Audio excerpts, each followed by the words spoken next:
Hey there. This is Dr. Pam Perry, and we are here with another episode of Speakers Magazine. And we're going to have Shaun Robinson with us today.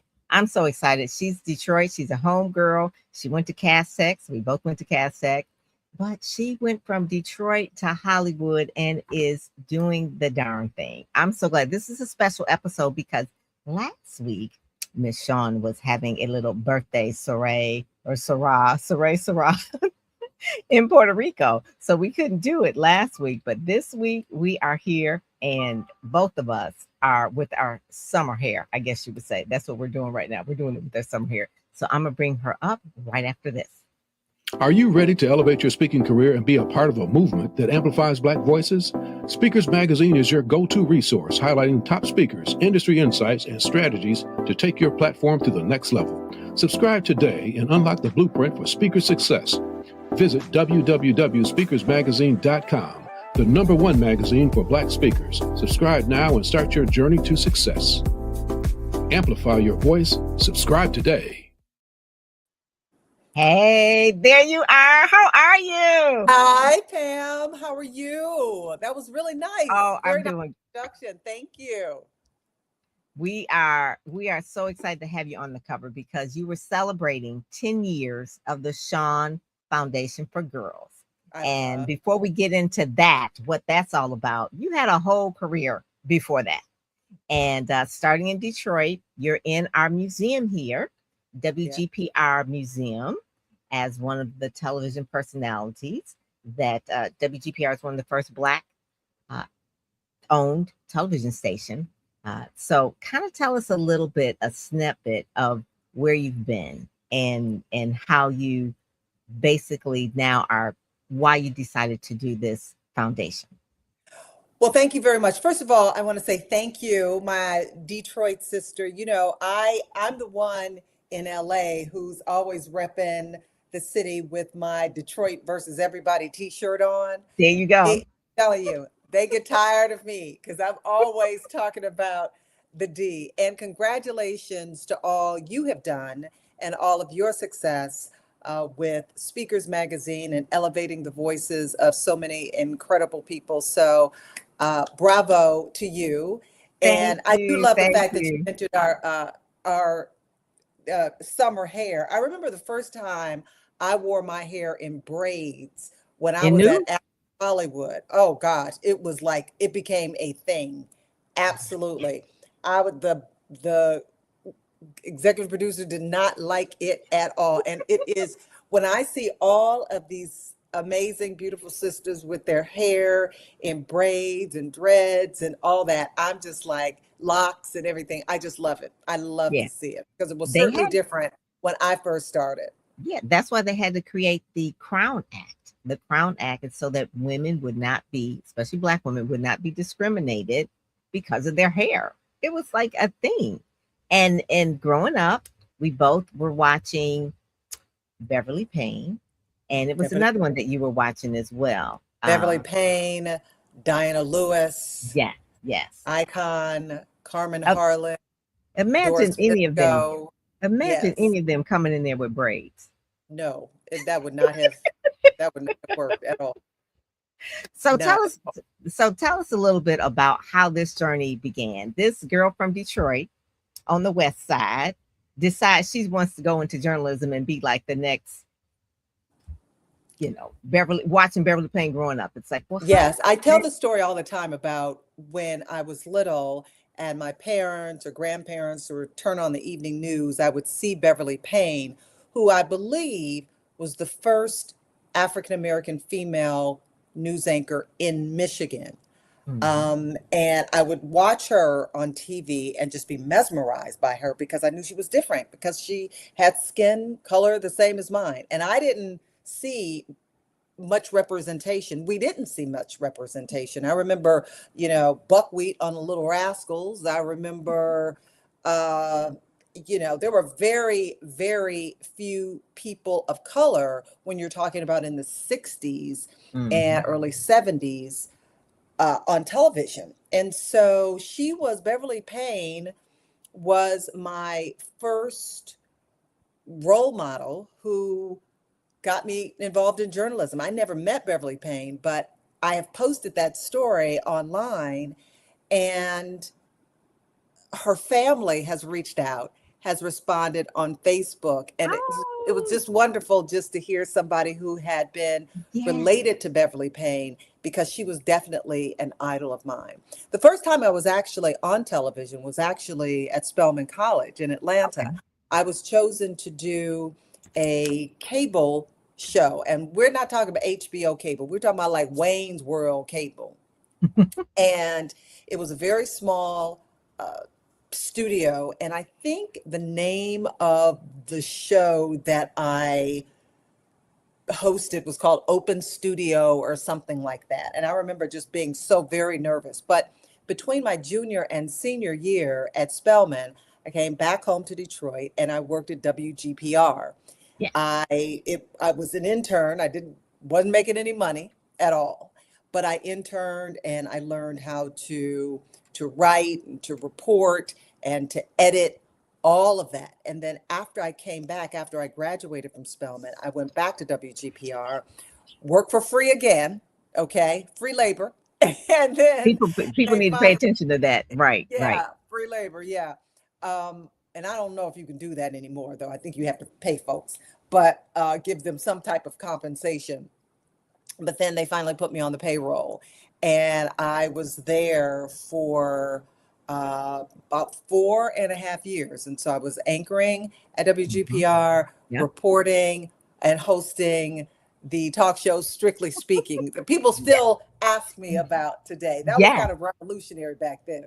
Yes, it was. And in the museum are clips of you doing Strictly Speaking, Yeah, running from one mic, one side of the yeah, room to the other, getting people involved, early Oprah like type of things. yes, yes, That was really it. That was really yeah. it. And Yes, again, that, I was invited back by Joe Spencer of mhm, WGPR. He invited me back to be a part of the opening of the museum and seeing all of the faces that I used to watch myself on WGPR, and seeing the poster of Strictly Speaking and me hosting and the video. It's really, really cool. The one video I wish they could find is I went on the scene, high school week on the scene. It was Cast Tech Day. okay. And I So let remember people I know had about the on, scene. The scene is yes, Detroit versions of Soul Train. it is the Detroit's version of Soul Train. And the people on the scene were stars. Fast Freddie, Yes. listen. So we had high school day on the scene, and I was there for Cast Tech. And I remember I had a white dress on, I think white shoes and a white flower in my hair. Not the white I shoes. Okay. wish, I wish they could find that videotape. But yeah, that was really fun. Oh my God. I just found, I'm going to share this really quickly. This share screen here of Beverly Payne. I found it in Google so that people can kind of see what we were talking about, what we saw in the Yeah, 60s. So at yes, dinner time at 60s in Detroit, we were looking at Beverly Payne. That was yeah, who we were looking at. And it was yeah. the very first time we'd ever seen anyone, like you said, that looked like us. So this was, Absolutely. I mean, this woman, Beverly Payne, she was just so sophisticated, so classy. I mean, she just carried herself well. And the image that I just remember being a little girl watching her, just kind of mesmerized by her mhm, mhm. and eager to see her every single day. Yes. And once again, there just weren't many role models for Mm-mm, us at all. mm-mm. But she, even though I never met her, she was the one that really started me on the path to becoming a journalist. Yes. So doing the sin in Detroit, doing all the things, sowing the seeds, doing all of that. What was the next phase after that? So from WGPR, I went to Flint, Michigan. I was working at, I think it was WEYI. I was there for 2.5 months before the news director told me I would not make it in TV. And so I started looking for another job. Yes. And so after my 2.5 month stint in Flint, actually I was at, so I covered the Flint, Saginaw, Bay City, Midland Oh my market. goodness. Okay, So yeah. our station was in Clio, in between Saginaw and Flint. And yeah, Exciting yeah, city.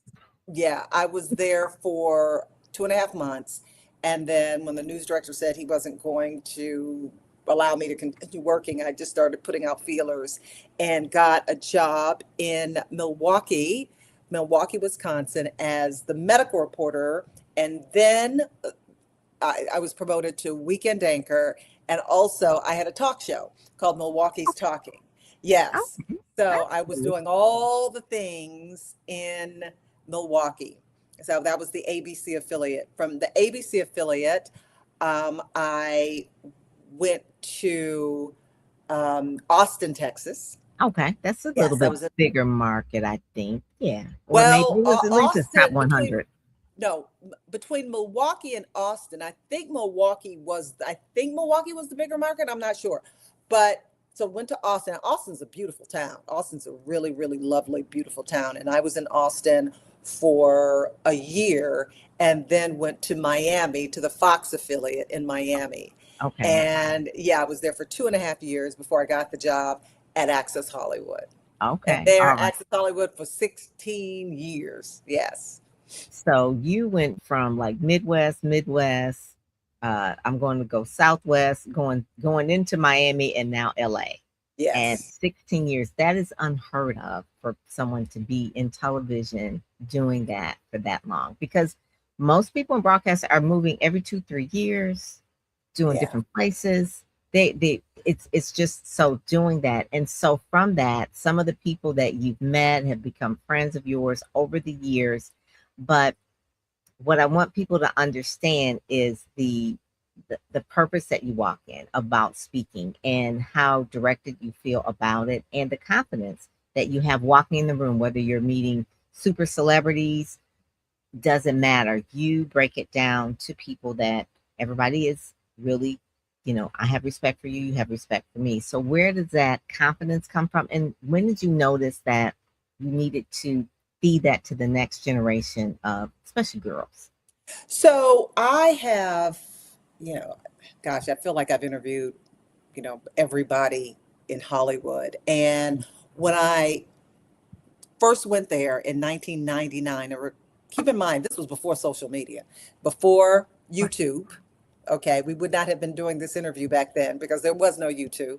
Before Twitter, before Instagram, Facebook, all of that, 1999. That's right. So I went there, and this was the first time that, this was what we called a national show. I'd always wanted to be on a national show. And my mom, who's watching now, hey, mom, she was able to, tune in, see me every single day, because before I was in the local news. And when I went there, I mean, I was totally starstruck. I was totally starstruck by, seeing people that I had only seen in movies, on television shows, been to their concerts. And it took me a while to realize that they're just people just like the rest of us. I mean, they really are. They have these Mhm. big jobs that put them in front of a lot of people, but the stars are just like the rest of us. Trust me. So I have come out, you know, realizing that, there is nothing really that makes a person special. In our minds, we are thinking that people are special because they are on television, or they look a certain way, or they have enough money. But it's really not that. It really isn't. And in it was interesting in 2009, and you and I have talked about this. I used to get these letters from girls, oh, Mhm. are the stars as beautiful in person as they are on TV? Right. And are they, this or that? And I just realized that, all these young girls were internalizing the images of the people that I was interviewing every single day. And so in 2009, I wrote my first book, Exactly As I Am, which I just happen to have a copy of I'd right now. like to see that. Yes, I'd like to see that. There you go. Exactly Yes. as I am. And it's available on Amazon. Okay. Make sure that you go to Amazon and get Well, finally, let me just tell you, I'm going to have some breaking news for you. it. Uh-oh. I was looking for copies of my book on Amazon. Yeah. So, and couldn't find it. I was finding copies on eBay selling for like, I don't know, $100. Don't pay the $100 for the book, folks. Really don't pay the $100 for the book. But here's the wild thing, and I'll tell you just very briefly. I finally got the rights back to my Oh, book.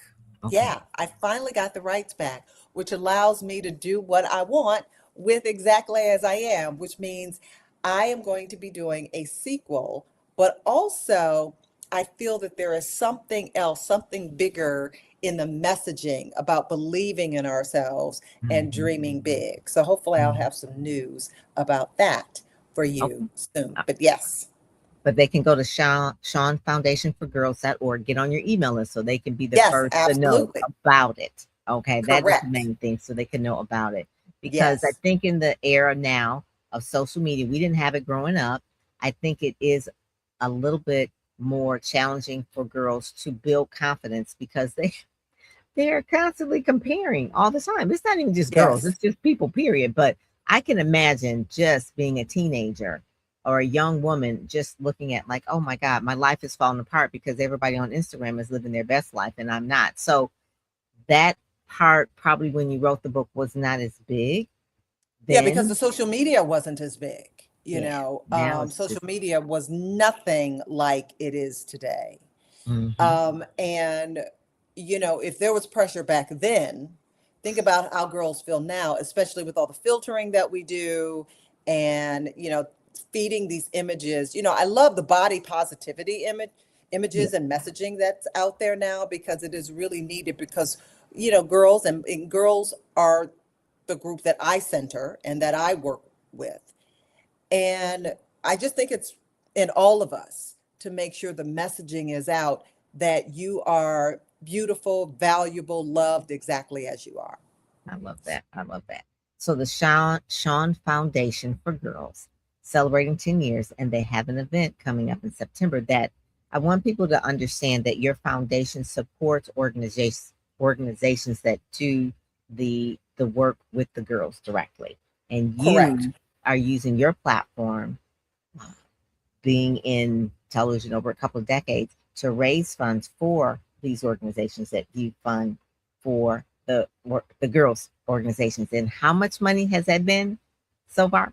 Over 10 years? So, well, in the 10 years that the Shaun Foundation for Girls has been in existence, we have given over $250,000, so $250,000 to over 40 girls-centered nonprofits across the country.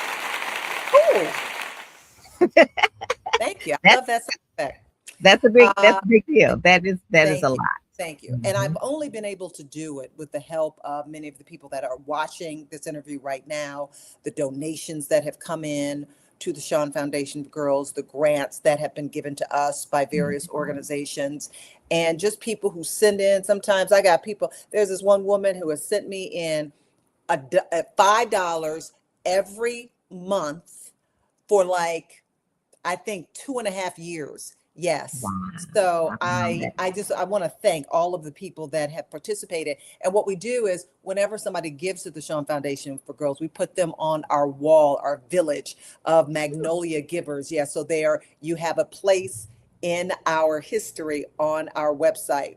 So, but let me just tell you, Pam, the reason a lot of times people ask me, they say, I want to work with your girls. I want to work with your girls. And I tell them, we don't work directly with girls. We support the organizations that work directly with girls. And let me tell you why that's important. Well, everybody should know this is important.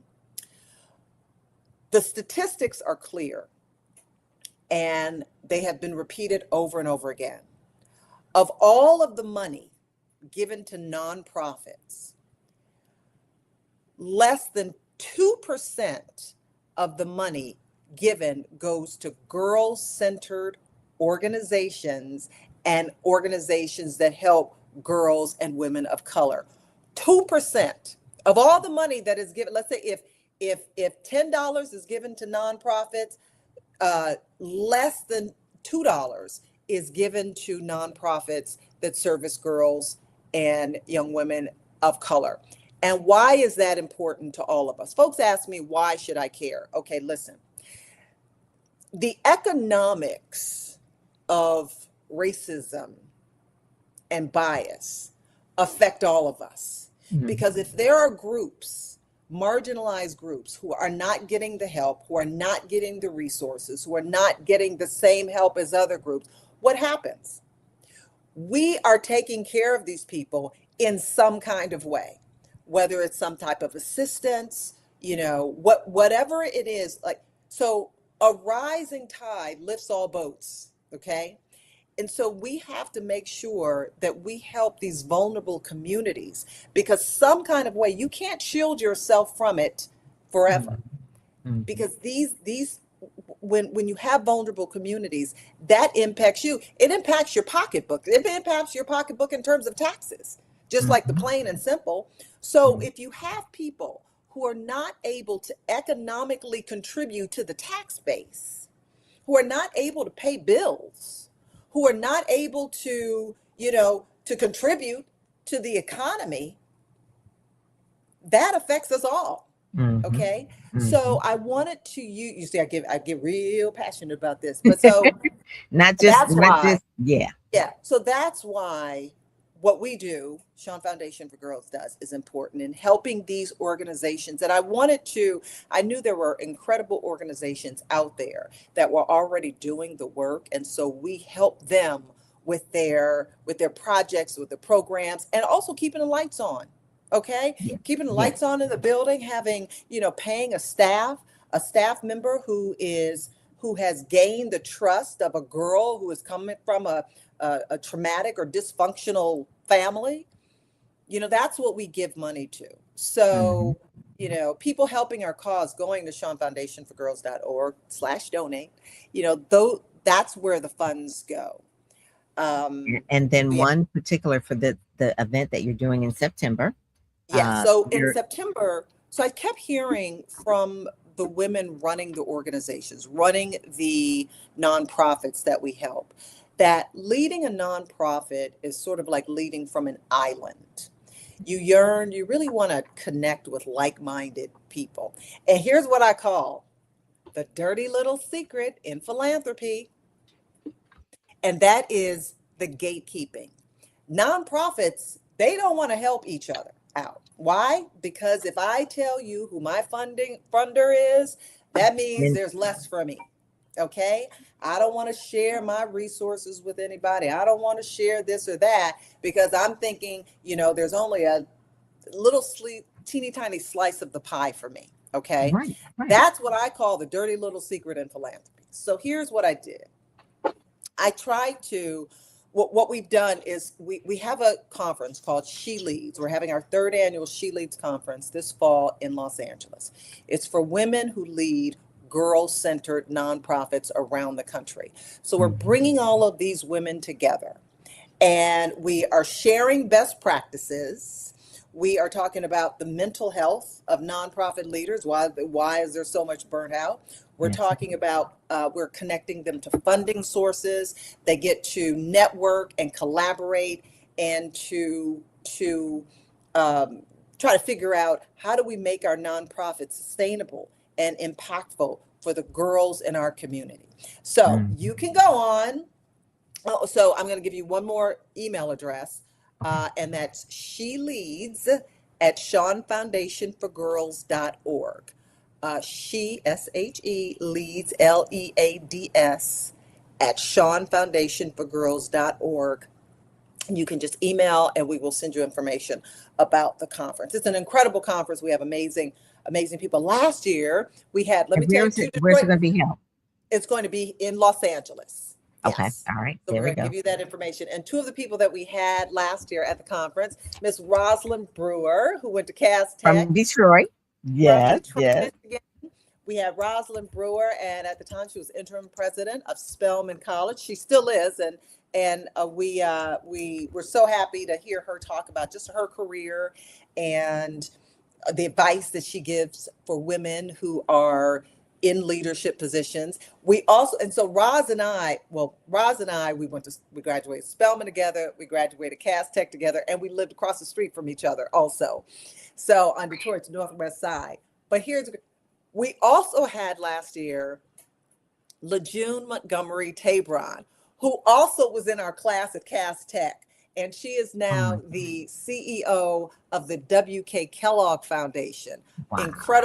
Incredible sister. She came, and it was just phenomenal to be able to have her there. So we have a great time. We have a great time. So anyway, it's the She Leads conference. I hope that you tell your friends, anybody who you know who runs a nonprofit that helps girls and young women, tell them to come to She Leads, and they'll have a great time, I promise.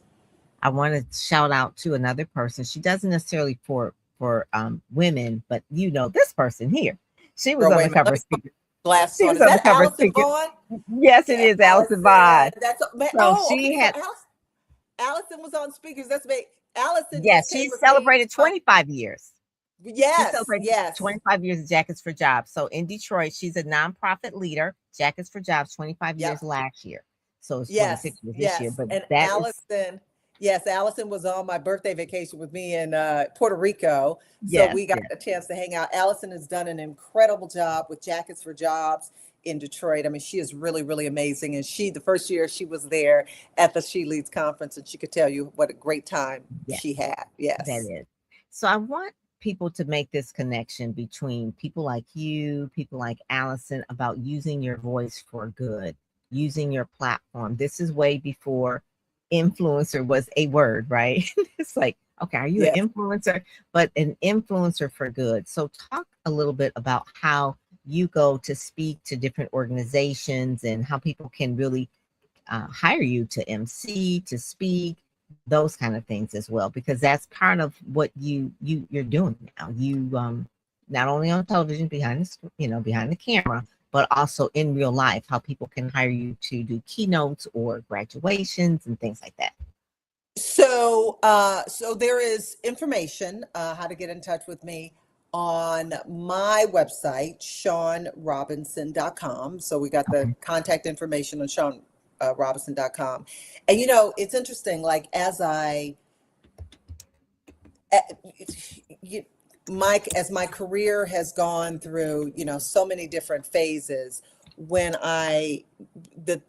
the conversations that I'm interested in having are ones where we are talking about uh, giving back and making this world a better place.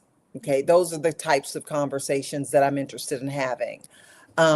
So, in terms of why philanthropy is important, why we are all philanthropists, no Mm, matter how much money you make, we are all, I think, put on this planet to help make the world a better place. mhm. I love that. So, yeah, so that's what my parents have always taught me. And that's what I try to embody. That's what I try to, um, that's what I love to talk about. Your purpose. So Hmm, yeah, so hmm. And that's that's it. kind of like the main thing that we didn't get to the magazine, Shaun, but that's really like the main thing that for the cover. Yes, yes. And people can see that we're talking about speaking with purpose, leading with heart. Okay.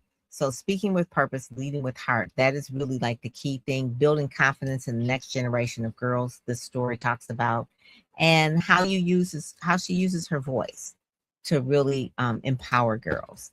And that's really important. So if you would like Shaun to speak to your group, she's available, ShaunRobinson.com, graduations, women's ministry groups, uh, ladies group, just any type of group where you want someone to really speak with um, with heart and purpose. And really, this is a legacy that she wants to lead.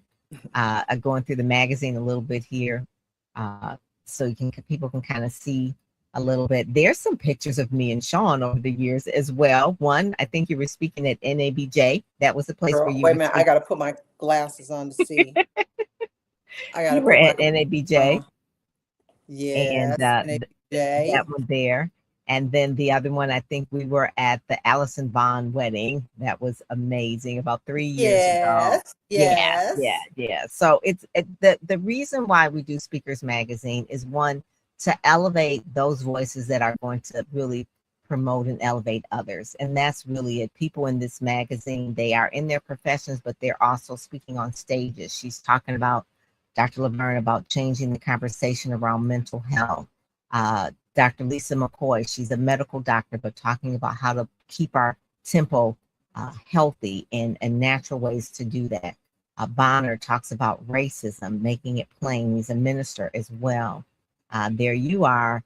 And all the things that you do. There's a picture of you and Kerry Washington there as well, and talking with some of the girls, and then the foundation, and then also to your executive producer, that part right there. So that's another part of the thing. And then you were on The View.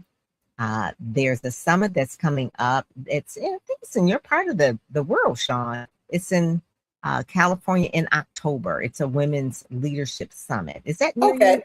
It's Carlsbad, California. Oh, okay. Yes. That's coming up near you. The people who are running that are the people who are Stephanie Rance. I'm sorry. She's the person that is the co-founder with the Martha Vineyards African American Film Festival. Okay, yes. So this is her summit. It's a 4-day summit for women leaders. Oh, amazing.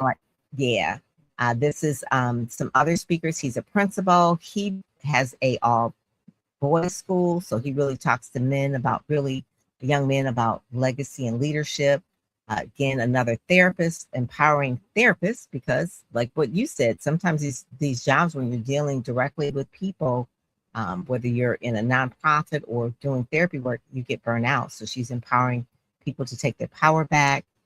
Again, this is someone who is a motivational speaker. He's been trained by Les Brown and that sort of thing, but turning adversity into momentum.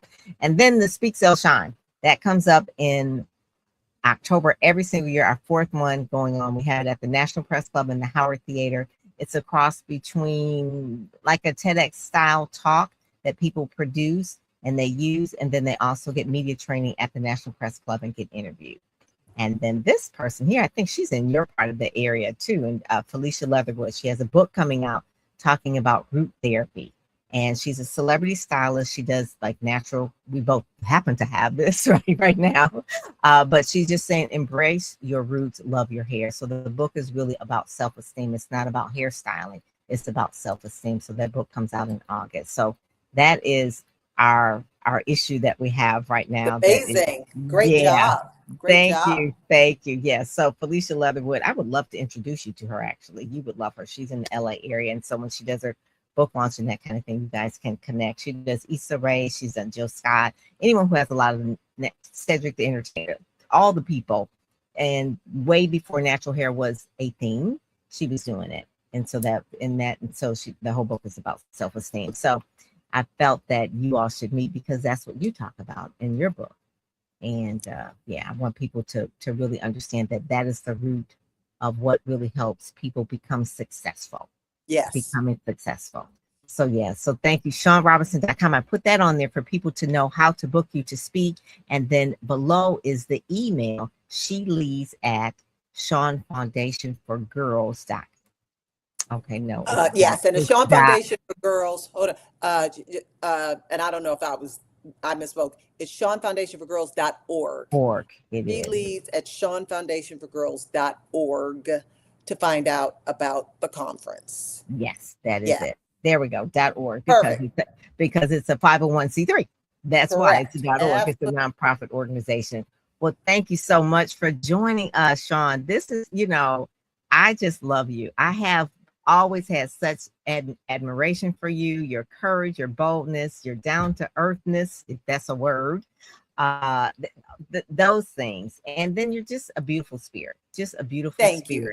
And happy birthday again. Thank you very much. Do you mind telling people how young you are? Because listen, it's so funny because when I first got to Access Hollywood, that was before Wikipedia came out. So I would shave off like about 12 years. And then there's a friend of mine who went to cast with me, but she also was in elementary school. I think we were in 5th grade together, either 3rd or 5th grade.